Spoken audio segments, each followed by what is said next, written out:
walam yarfuth walam yafsuq, sepanjang menunaikan haji dia tidak bercakap dengan perkataan yang tidak baik, dan di sepanjang mengerjakan haji dia tidak melakukan dosa dan maksiat, raja'a kayaumin waladathu ummuhu, dia akan kembali ke tanah air seumpama bayi yang baru dilahirkan daripada perut ibu.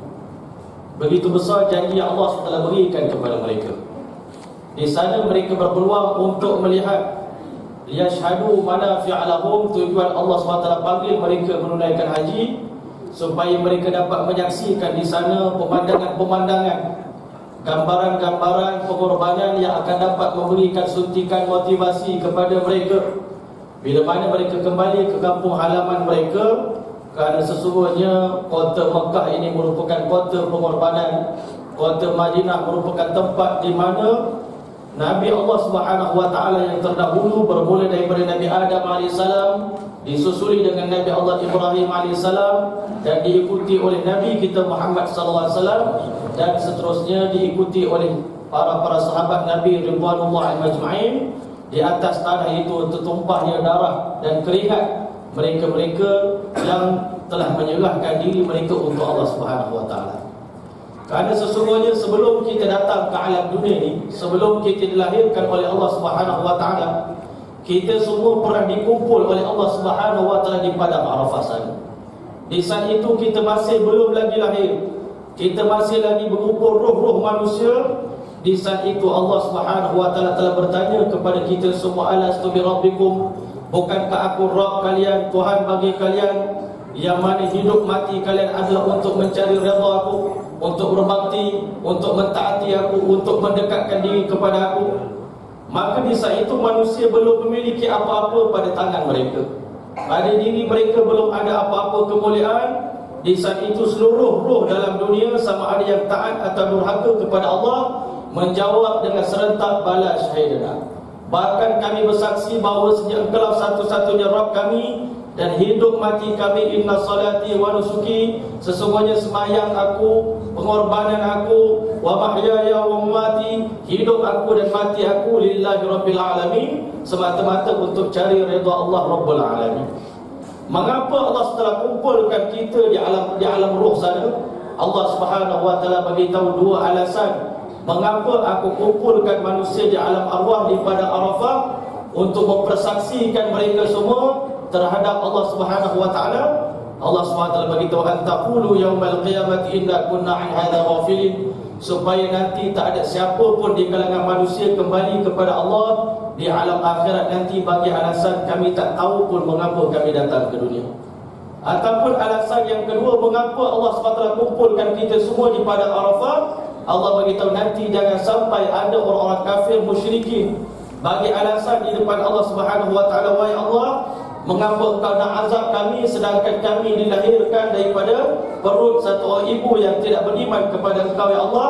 Afatuhlikuna bima fa'alal mubtilun, patutkah kami diazab sedangkan kesalahan ini datang daripada kesalahan nenek moyang kami. Maka tuan-tuan rahmati Allah, untuk membuktikan ketaatan sumpah setia kita di hadapan Allah Subhanahu wa taala, maka Allah SWT telah hantar manusia ke alam dunia ini, masa demi masa, generasi demi generasi, individu demi individu dihantar oleh Allah SWT ke muka bumi, untuk Allah SWT zahirkan siapa di kalangan kita yang taat kepada Allah, siapa yang bersyukur kepada Allah, dan siapa yang kufur kepada Allah Subhanahu wa taala.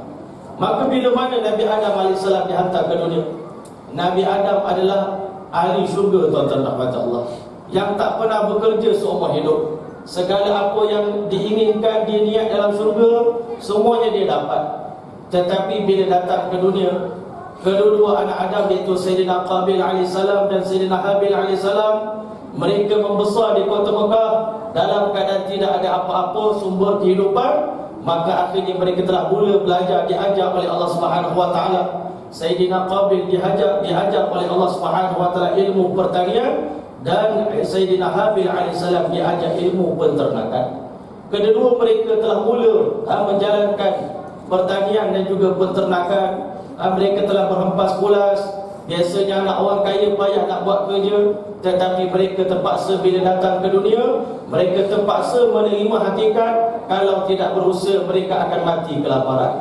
Akhirnya mulalah kedua-dua adik-beradik tadi telah berusaha dengan penat lelah.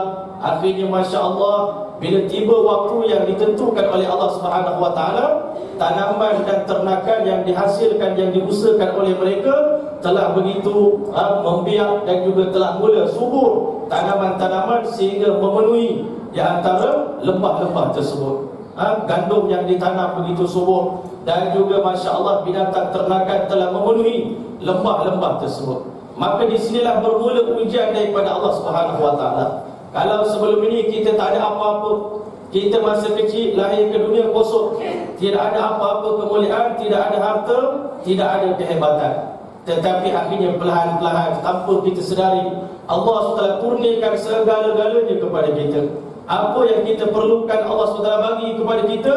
Di saat itu Allah nak tengok siapa di kalangan kita yang membenarkan apa yang kita janji depan Allah di alam arwah dulu, iaitu hidup mati kami adalah untuk-Mu ya Allah. Seluruh jiwa raga kami, harta kami, diri kami, masa kami, semuanya untuk-Mu ya Allah.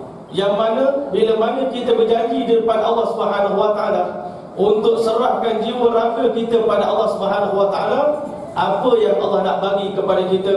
Allah dah bagi tahu jaminan di dalam Al-Quran, Inna Allah ashtara minal mu'minin anfusahum wa amwalahum bi'anna lahumul jannah. Sesungguhnya Allah telah membeli diri orang beriman dan harta mereka dengan gantian syurga Allah Subhanahu Wa Taala. Kita bagi sikit tapi kita akan dapat banyak. Maka bermulalah episod ujian daripada Allah. Bila mana Allah Ta'ala wahyukan kepada Nabi Adam, iaitu kedua anak kamu, Sayyidina Qabil dan juga Sayyidina Habil alaihi wassalam, kedua-duanya diminta oleh Allah Ta'ala untuk mempersembahkan ibadah korban mereka kepada Allah. Sebab itu dikatakan ibadah yang pertama sekali yang Allah Ta'ala syariatkan kepada umat manusia bukanlah sembahyang, tetapi ibadah korban. Ibadah yang pertama Allah SWT syariatkan kepada umat manusia. Maka akhirnya Masya Allah, bila tiba giliran adik dia untuk berkorban, yang mana kita sedia maklum ada sebahagian manusia daripada hari pertama Allah bagi kerja pada dia, Allah SWT bagi pekerjaan pada dia, daripada hari itu dia dah berniat, ya Allah, seluruh pekerjaan yang aku buat ini, aku menunggu datangnya perintah-Mu ya Allah. Bila datang perintah-Mu ya Allah, aku akan sempurnakan ketaatan aku akan cuba berbelanja di jalan-Mu ya Allah sesempurna yang mungkin. Bila-bila saja Allah Ta'ala minta daripada aku akan bagi yang paling elok, yang terbaik. Sebab apa tuan-tuan rahmat Allah? Dalam dunia ni yang paling berharga bagi kita dua perkara. Yang pertama makanan asasi kita, iaitu nasi dan gandum. Maka makanan asasi yang Allah bagi kepada Qabil AS, kerja dia tanam gandum. Adik dia kerja membela ternakan-ternakan yang akan menjadi lauk bagi manusia. Dan seumur hidup kita ni Allah Ta'ala hari-hari bagi makan nasi dengan lauk. Maka tuan-tuan, Allah SWT bagi ini bukan bagi saja, tetapi Allah SWT nak tengok setelah aku bagi nikmat kepada kamu. Hari ini nikmat makan ikan, lusa esok makan daging lembu, dan lusa nanti Masya Allah kamu akan makan daging kambing. Nanti Allah telah gilirkan sepanjang tahun berapa jenis lauk kita makan. Kadang-kadang Allah Ta'ala bagi kita makan landak, ada masa dapat makan makanan yang pelik-pelik yang tak pernah Allah Ta'ala bagi pada orang lain. Allah telah bagi kepada kita. Allah nak tengok afala tashkurun, adakah kamu tidak bersyukur pada aku? Bila mana perkara ini dinyatakan kepada Sayyidina Habil AS, maka di saat itu Sayyidina Habil bila dengar perintah Allah, dia terus merasa gembira, merasa bangga. Inilah hari yang aku tunggu untuk aku persembahkan binatang korban aku untuk Allah Subhanahu Wa Taala. Allah dah bagi ribu-ribu binatang pada aku, ratus-ratus kambing aku ada. Kalau setakat Allah minta satu ekor, maka aku berjanji untuk bagi yang terbaik, yang paling gemuk, yang paling sehat, yang paling cantik daripada dalam kandang aku ni, aku akan bagi untuk Allah Subhanahu Wa Taala. Sebab itulah ketika pada Nabi datang ke dunia, Allah telah perintahkan kepada baginda sallallahu alaihi wasallam, "Watlu alaihim naba'a bani Adam bil haqq." Bacalah kepada umat kamu kisah dua orang anak Adam, cerita sungguh-sungguh pada mereka. Itu qarraba qurbanan, ketika mana kedua mereka mempersembahkan binatang korban, fatuqabbila min ahadihima wa lam yutaqabbal min al-akhar. Allah telah terima ibadah korban daripada salah satu daripada kedua-duanya, tetapi Allah Ta'ala menolak. Allah Subhanahu Wa Ta'ala tidak menerima korban yang dipersembahkan oleh yang satu lagi. Adik ni bila disuruh berkorban, dia mempersembahkan kibas, biri-biri yang paling cantik, maka dibawa naik ke atas gunung, maka dia telah sembelihkan dengan penuh keikhlasan, dengan penuh kegembiraan, dengan penuh kebanggaan. Dalam pada itu dia takut jangan-jangan Allah telah tolak, jangan-jangan ibadah saya ini tak diterima oleh Allah Subhanahu Wa Ta'ala. Itulah keadaan ibadah semua ibadah yang lain yang patut dikerjakan oleh kita. Kita semua tuan-tuan, hari-hari bukan sekadar ibadah korban saja. Sembahyang pun macam tu, baca Quran pun macam tu, berzikir pun macam tu. Nak tahu Allah telah terima tidak ibadah kita yang kita lakukan? Kita tengok seandainya pada hari itu kita buat dengan penuh sempurna, tanpa cacat celah, kita buat dengan penuh rasa seronok, dan dalam hati kita ada rasa bimbang, jangan-jangan Allah tolak ibadah yang saya kerjakan, maka insya-Allah ibadah tadi pasti diterima oleh Allah Subhanahu Wa Ta'ala. Sebab Allah telah beritahu, innama yataqabbalullahu minal muttaqin, hanya saja Allah menerima ibadah yang ditunaikan oleh orang yang bertakwa kepada Allah. Jadi Sayyidina Qabil Habil alaihissalam, dia takut pada Allah. Allah dah bagi banyak kepada aku, bila Allah minta sikit, aku bagi yang terbaik. Dalam pada itu bimbang lagi, jangan-jangan ada kecacatan dalam ibadah yang aku buat, menyebabkan Allah terima ibadah dia. Di zaman dahulu kala, bila mana Allah telah terima ibadah satu orang manusia, korban dia, maka Allah telah akan hantar kilat atau halilintar untuk menyambar binatang tersebut, dan Allah telah akan bawa ke dalam syurga Allah Subhanahu Wa Ta'ala. Ini tanda penerimaan. Maka Masya Allah, ibadah Sayyidina Habil diterima oleh Allah Subhanahu Wa Ta'ala. Tiba pula giliran Sayyidina Qabil, abang dia. Bila abang diminta, dia dah penat bekerja, membajak, berempas bulas, berhujan, berpanas. Tiba-tiba dia kata, dah aku penat-penat bekerja, tiba-tiba Allah minta pula aku berkorban. Masya Allah, kalau ada orang yang ada sifat kedekut, Allah dah bagi banyak pada dia pun, bila Allah minta sikit nak uji, dia akan marah, mendengus, tak puas hati, tak redha. Maka bila ayah disampaikan berita ini, maka dia kata, kalau begitu saya akan bagi yang paling buruk untuk Allah Subhanahu Wa Ta'ala. Maka dia masuk dalam kebun dia cari gandum yang paling layu, yang dah buruk, yang dimakan ular, maka dipersembahkan korban tadi di atas gunung. Maka di saat itu rupa dia tunggu daripada pagi sampai ke petang, tak datang-datang kilat untuk menyambar dia punya barang korban dia. Maka bila mana tak diterima, dia makin marah.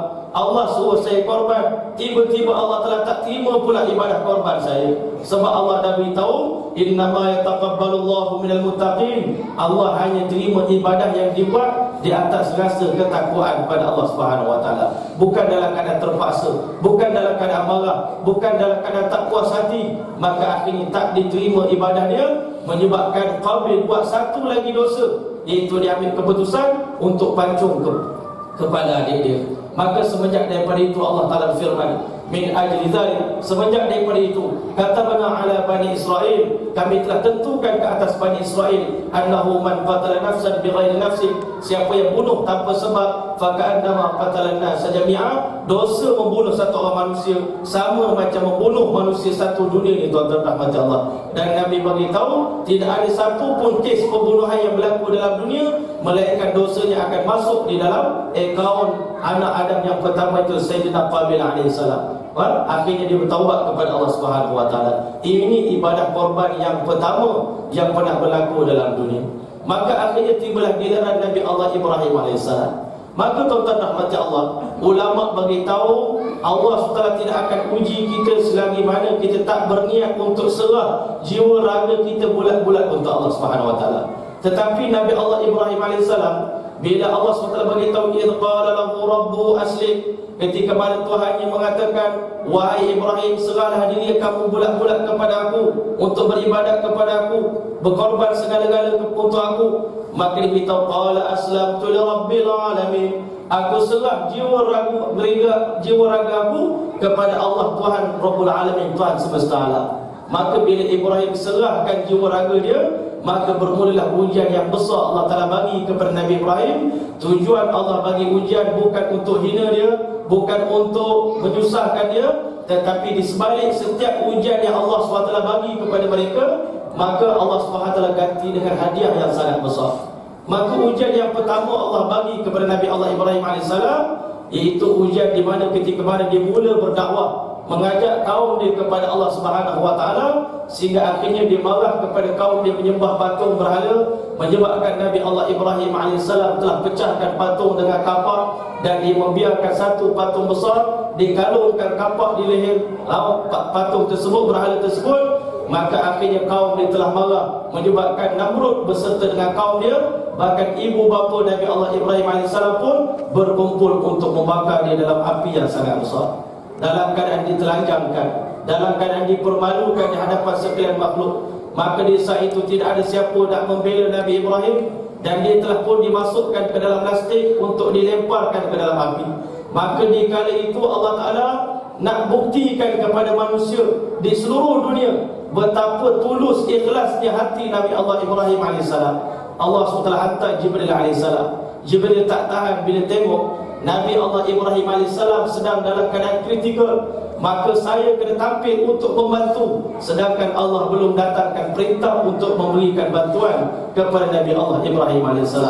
Dia berkorban jiwa raga ni untuk Allah Subhanahu Wa Taala. Maka tuan-tuan rahmat Allah, Jibril tanpa izin daripada Allah, tanpa perintah daripada Allah, tetapi diizinkan, dia telah pergi untuk memberi bantuan kepada Nabi Allah Ibrahim. Bila datang Jibril AS di depan Nabi Ibrahim, Nabi Ibrahim bertanya, wahai Jibril, kamu datang ni dengan perintah Allah ataupun dengan izin daripada Allah Subhanahu Wa Taala? Dia kata, Allah izinkan saya untuk tolong kamu, tetapi bukan dengan perintah Allah Subhanahu Wa Taala. Maka kata Nabi Allah Ibrahim AS, seandainya kamu datang dengan keinginan kamu, dengan izin daripada Allah, bukan Allah yang hantar kamu, maka baliklah kamu, aku tidak berhajat sedikit pun kepada pertolongan daripada kamu. Di situ Allah nak zahirkan ketulusan hati Nabi Allah Ibrahim AS. Kalau kita hari ini tuan-tuan, kita berdakwah, kita berceramah, tiba-tiba datang orang nak selang kita, maka datang pula satu orang kawan pergi tumbuk muka orang yang nak selang kita tadi, kita kata pertolongan Allah dah datang, musuh tentera Allah dah datang bantu kita. Tetapi bagi Nabi Allah Ibrahim AS, Jibril pun datang nak tolong aku, tetapi kalau bukan dengan perintah Allah, aku tak terima pertolongan daripada Jibril AS. Masya Allah, mengiring kepala Jibril. Masya Allah, ada juga orang macam ni dalam dunia.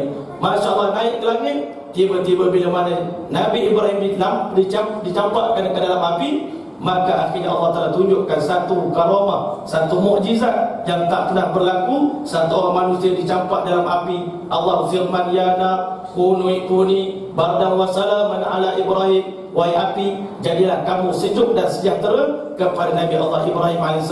Dikatakan hidup Nabi Ibrahim yang paling indah, yang paling nyaman, yang paling membahagiakan adalah selama 40 hari berada dalam api, dengan begitu nyaman, ditemani oleh satu orang malaikat, ditumbuhkan sebatang pokok kurma di dalam api tersebut, dialirkan sebatang anak sungai daripada syurga Allah Subhanahu Wa Taala, ditemani oleh satu orang malaikat sepanjang 40 hari 40 malam. Namrud tengok daripada jauh Ibrahim AS menikmati kehidupan dalam api yang begitu panas pada pandangan manusia, tetapi sejuk pada untuk Nabi Allah Ibrahim AS. Lulus ujian yang pertama. Sebab Allah uji Nabi Ibrahim, tak salah saya 5 ujian sepanjang Nabi Ibrahim hidup, ujian yang besar-besar. Ujian yang kedua, iaitu bila mana Nabi Ismail AS dilahirkan. Bila lahir Ismail, Allah perintahkan bawa isteri dan anak kamu ni ke kota Mekah. Itu di satu lembah yang tidak ada kehidupan, tidak ada asbab kehidupan. Maka akhirnya Nabi Ibrahim taat kepada Allah Ta'ala, ikut perintah Allah Ta'ala. Hari ini kita nak taat perintah Allah, kita tengok kalau membahaya tak boleh buat, kalau tak berbahaya kita buat, kita taat. Tetapi Nabi-Nabi dia buat sama ada mudarat ataupun manfaat pada pandangan manusia.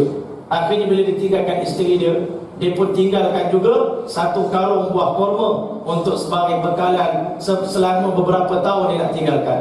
Nabi Ibrahim tinggalkan 9 tahun isteri dia di kota Mekah. Maka 9 tahun tinggal bekalan satu karung kurma, satu karung buah kurma, tak masuk akal.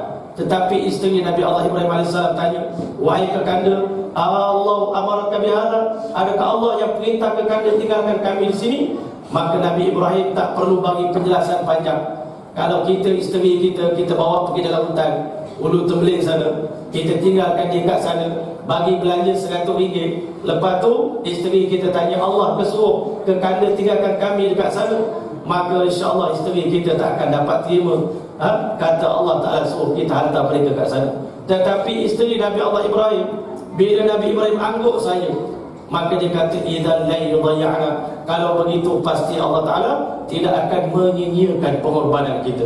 Apa yang berlaku bila mana mereka tiga-tiga beranak redha dan ikhlas dengan ujian daripada Allah, maka hadiah yang kedua Allah bagi kepada Nabi Allah Ibrahim, itu hadiah telaga Zam-Zam. Allah Ta'ala kurniakan kepada mereka. Datang pula ujian yang ketiga. Selepas 9 tahun Nabi Ibrahim berdakwah di seluruh dunia, balik semula ke kota Mekah, tengok anak yang ditinggalkan 9 tahun, yang dulu tinggal dalam keadaan merah, sekarang dah jadi budak umur 9 tahun. Kalau kita tengok anak kita umur 9 tahun macam mana, sayang, geram, bangganya dengan anak kita. Dan kalau boleh 9 tahun tu kita nak bayar, nak tebus dalam tempoh 1 hari. Satu petang Nabi Ibrahim bawa anak dia jalan, berpimpin-pimpin tangan berjalan bersiap-siap.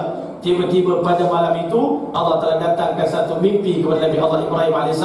Mimpi melihat dia sedang menyembelih anak dia. Masya Allah, kalau kita hari ini mimpi sembelih anak, kita akan tanya pada mufti-mufti, maka mufti kata tak, penafsiran dia tuan kena sembelih anak lah. Maka kita akan jawab mufti ini tak betul kan, ini mufti tak sahih. Mufti yang sahih dia akan tafsirkan benda lain, mana dalam syariat Islam kita boleh sembelih anak kita sendiri. Tetapi Nabi Ibrahim tak banyak tanya. Ditanya, apa pendapat kamu? Ya bunayya inni ara fil manam anni adbahuka fanzur madza tara. Apa pendapat kamu? Maka apa jawab Nabi Allah Ismail AS? Ya abati fa'al ma tu'mar. Wahai ayahanda, lakukanlah apa saja perintah Allah ke atas anaknya. Satajiduni insyaallah minas sabirin. Ayah akan dapati anak dia termasuk di kalangan anak yang tabah dan sabar dengan ujian daripada Allah Ta'ala. Anak kita tak ada macam ni. Tetapi anak Nabi Allah Ibrahim, berkat ditarbiah dengan tarbiah kenabian, dia sanggup walaupun korbankan nyawanya untuk Allah Subhanahu Wa Ta'ala. Allah bukan nak daging Nabi Ismail, Allah bukan nak darah Nabi Ismail. Allah telah beritahu dalam Quran, la yanalallaha luhumuha wala dima'uha. Tak sampai pun ke langit, tak sampai pun kepada Allah Subhanahu Wa Ta'ala daging dan darah daripada binatang korban yang kita korbankan, walakin yanalhu taqwa minkum. Yang sampai kepada Allah adalah ketakwaan yang ada dalam hati masing-masing. Takwa dalam hati Nabi Ibrahim, takwa dalam hati Siti Hajar, takwa dalam hati Nabi Allah Ismail AS. Apa yang berlaku bila Nabi Ibrahim bawa anak dia ke tempat untuk disembelih dengan penuh ketakwaan kepada Allah Subhanahu Wa Ta'ala, Nabi Ibrahim pun asah pisau tajam-tajam bersedia untuk sembelih. Maka bila mana kali pertama ulama beritahu Nabi Ibrahim telah melancarkan pisau dia di atas leher Nabi Allah Ismail AS, ternyata tidak lut pisau tersebut, menyebabkan Nabi Ismail kata, boleh jadi abah ni tak tergamak gamanya, tak sampai hati nak sembelih saya. Maka kalau begitu biarlah anak dia terlungkupkan muka ke tanah supaya kurang sedikit perasaan syafaqah, perasaan kasih sayang.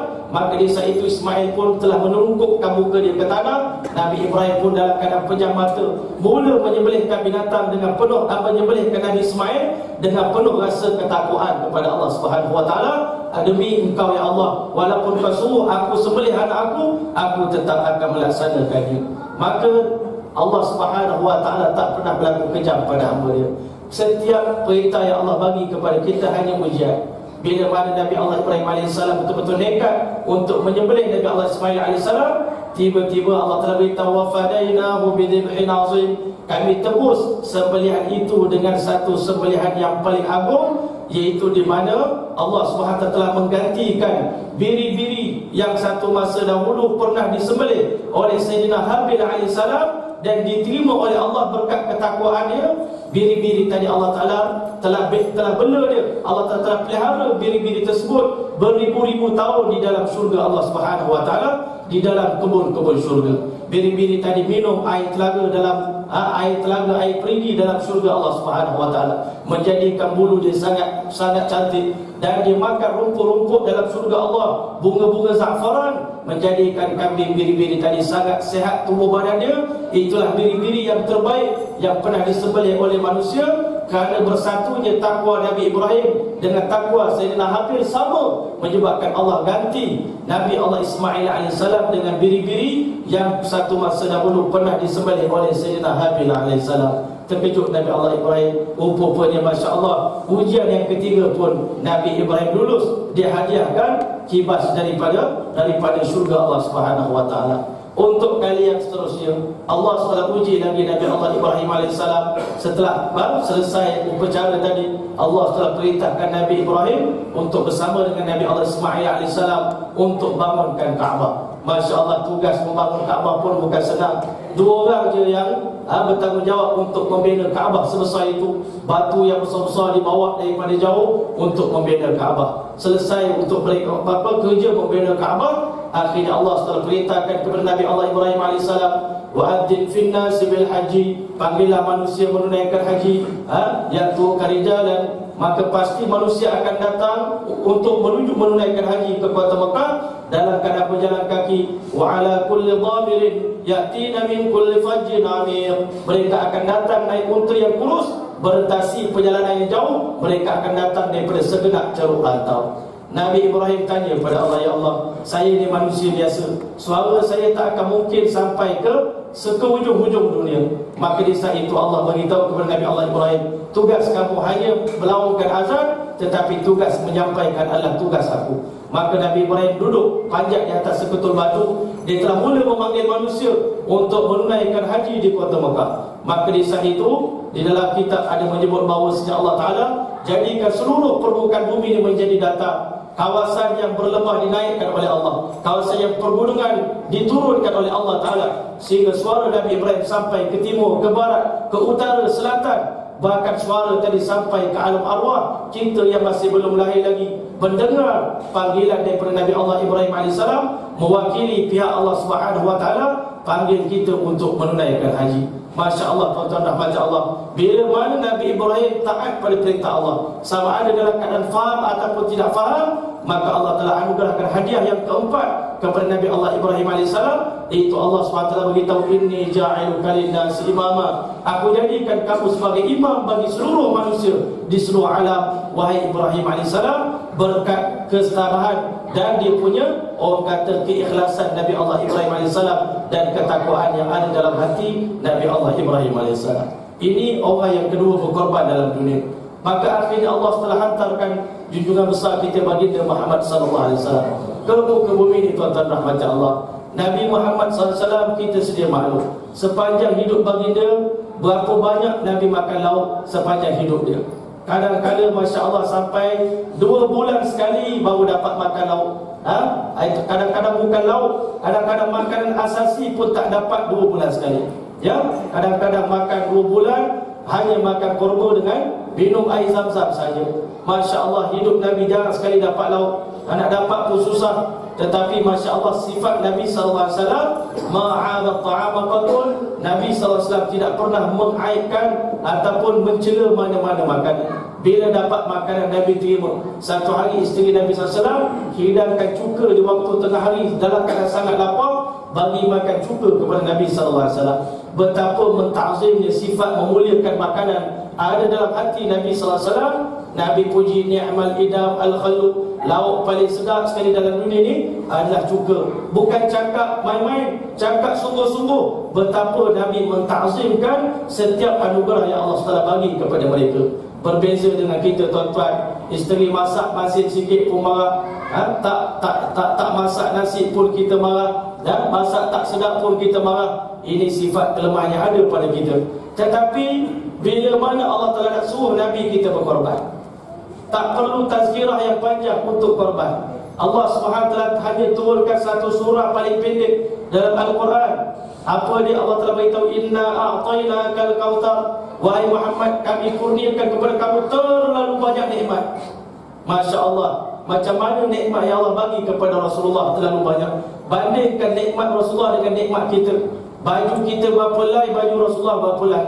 Makanan kita setiap waktu makan 3 jenis, 4 jenis makanan. Sedangkan Rasulullah setiap waktu makan kadang-kadang cuma 1 je makanan. Kalau roti saja.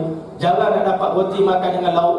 Tetapi bila mana Allah Ta'ala kata, wahai Muhammad, kami beri banyak sangat nikmat kepada kamu, untuk syukur nikmat tadi kamu kena buat dua perkara. Fasalli li rabbika, maka tunaikan solat 2 rakaat, solat Aidul Adha, untuk mensyukuri nikmat yang Allah SWT bagi kepada kamu. Wanhar, dan sembelih binatang untuk bersyukur di atas nikmat lauk pauk yang kami berikan kepada kamu. Cukup satu perkataan saja, tak perlu tazkirah kuliah maghrib untuk bagi penjelasan tentang pentingnya berkorban. Kita hari ini cerita tentang korban ni kadang-kadang sampai 3 jam, tapi sembelihnya kadang-kadang tak dapat juga.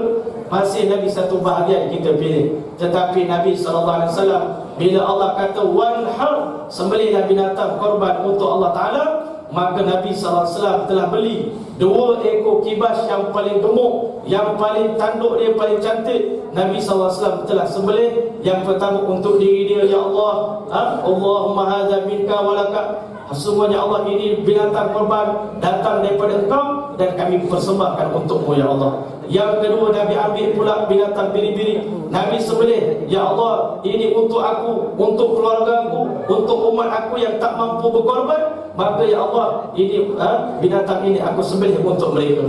Dan Nabi SAW telah bawa 100 ekor unta Nabi beli untuk korbankan pada tahun Hajjatul Wida. Pada tahun Nabi mengerjakan haji, Nabi telah korbankan 100 ekor unta Nabi korban. Nabi sendiri sembelih binatang itu dengan tangannya.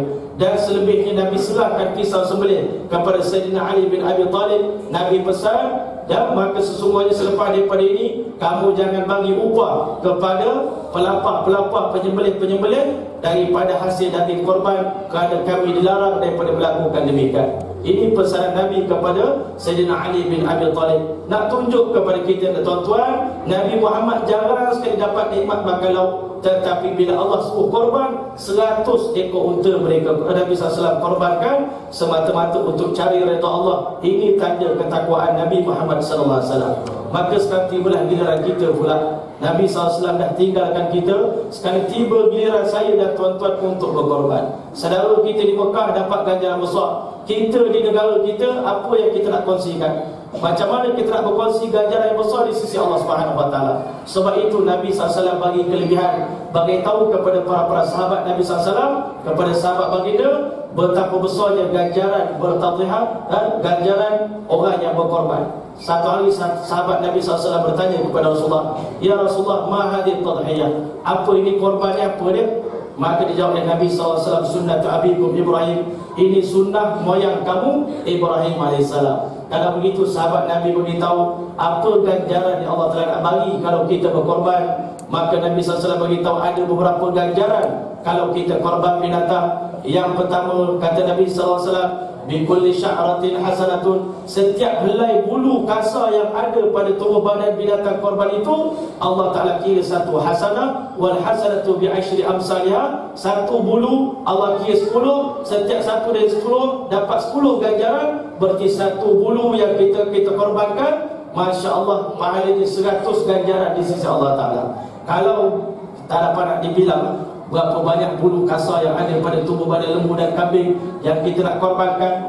Tetapi sahabat Nabi ini memang jenis orang yang selalu tamak kepada urusan akhirat. Bila Nabi kata bikulli sya'ratin hasanah, fama balu suf ya Rasulullah, kalau bulu roma, bulu halus-halus macam mana ya Rasulullah? Dapat pahala juga kalau kita korban? Nabi kata sama juga, setiap bulu roma yang ada pada pipi lembu, yang ada pada telinga lembu, yang ada dalam hidung lembu, itu pun Allah telah kira setiap helai bulu, Masya Allah, satu hasanah menyamai 100 pahala di sisi Allah Subhanahu Wa Taala. Dan Nabi SAW juga telah bersabda, ma'amila ibnu Adam amalan, tidak beramal satu orang anak Adam satu amalan yauman nahri, pada hari nahar, ahabba ila Allah Subhanahu Wa Taala, yang lebih Allah kasih daripada min iraqatid dam, daripada menumpahkan binatang darah binatang korban. Wa innaha la ta'ti yaumal qiyamah, binatang korban ini akan datang pada hari kiamat biquruniha, maknanya binatang itu akan datang dengan rupa yang sempurna di padang mahsyar menjadi saksi di depan Allah. Kita ni kalau dulu Masya Allah Sayyidina Qabil dan Habil berkorban, Masya Allah binatangnya diterima oleh Allah, dibela dalam surga Allah Ta'ala. Binatang korban untuk umat akhir zaman, ini kelebihan istimewa untuk umat akhir zaman.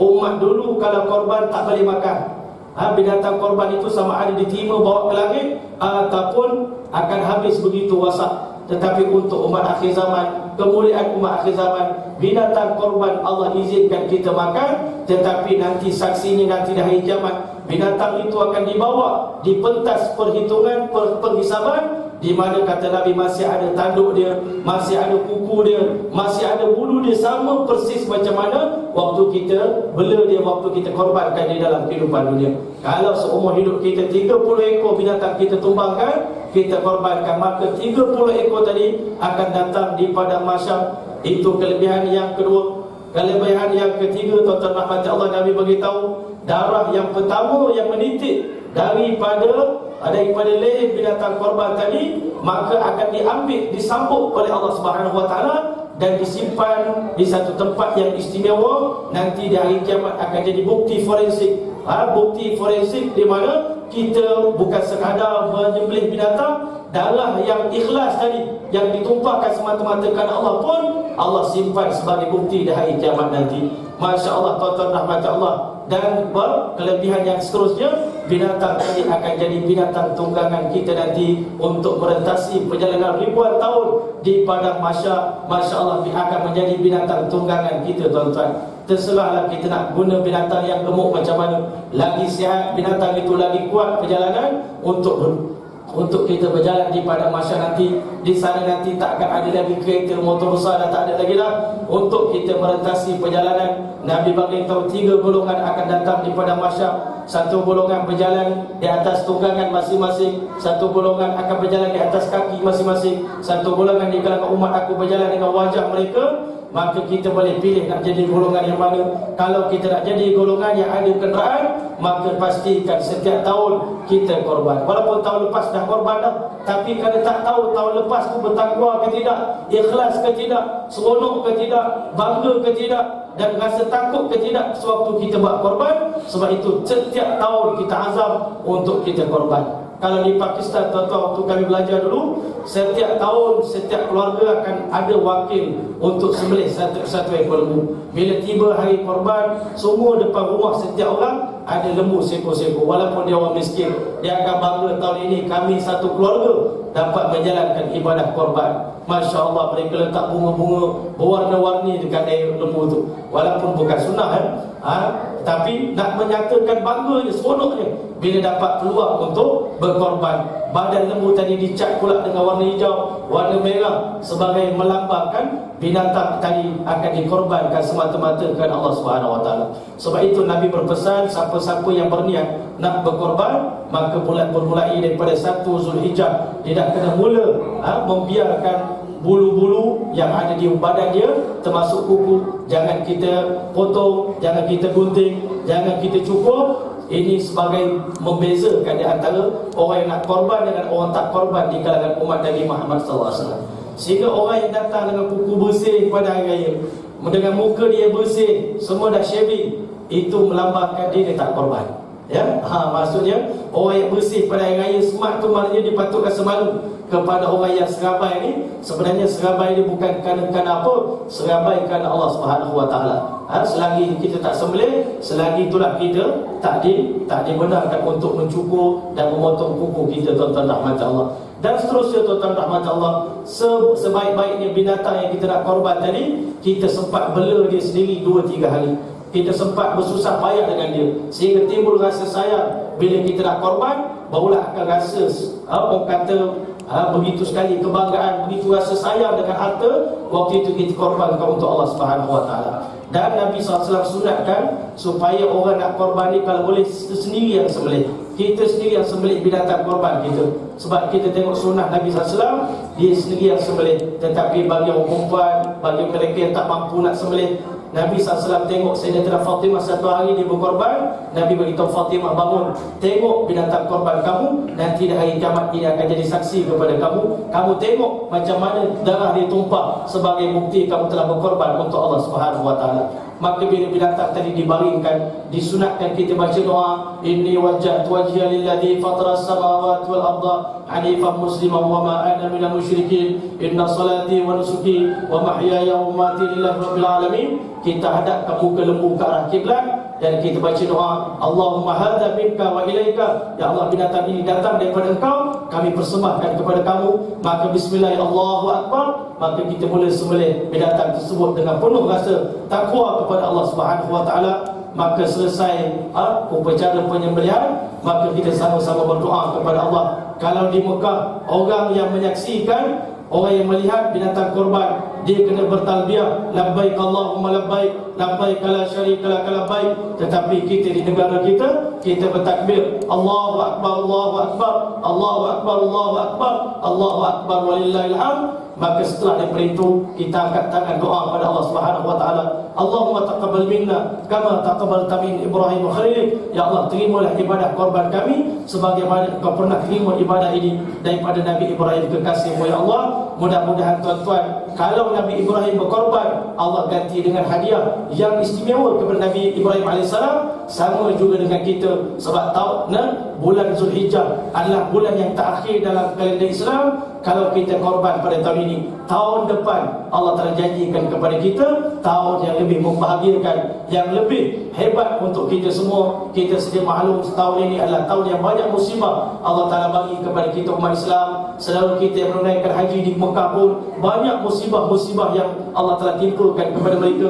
Kita di Malaysia pun penuh dengan jerubu sepanjang hari, tuan-tuan rahmat Allah. Untuk menolak bala ini, sama-sama kita korban semata-mata kerana Allah, bertaubat dan beristighfar. Mudah-mudahan tahun akan datang Allah jadikan sebagai tahun yang membahagiakan kita, menggembirakan kita semua insya-Allah. Memandangkan masa pun dah agak panjang, maka saya akhiri pertemuan kita pada malam ini dengan aqulu qawli hadza wa astaghfirullahalazim li wa lakum wa lisairil muslimin wal muslimat fastaghfiruhu wal ghafurur rahim. Wassalamualaikum warahmatullahi taala wabarakatuh.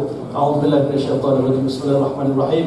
Allahumma ij'al jam'ana hadza wa jam'an marhuma wa tafarruqana ba'da tafarruqan ma'suma wa la ta'fina wa la minna shaqiyya wa la mahruma bimannika wa fadlika wa karamika bi rahmatika ya arhamar rahimin. Allahumma taqabbal minna salatana wa siyamana wa tadhiyatana wa a'malana innaka antas samiul alim wa tub 'alaina ya maulana innaka antat tawwabur rahim. Maulana da'wa fiha subhanakallahumma wa tahiyyatuhum fiha salam wa akhiru da'wahum alhamdulillahi rabbil alamin. Taqabbalallahu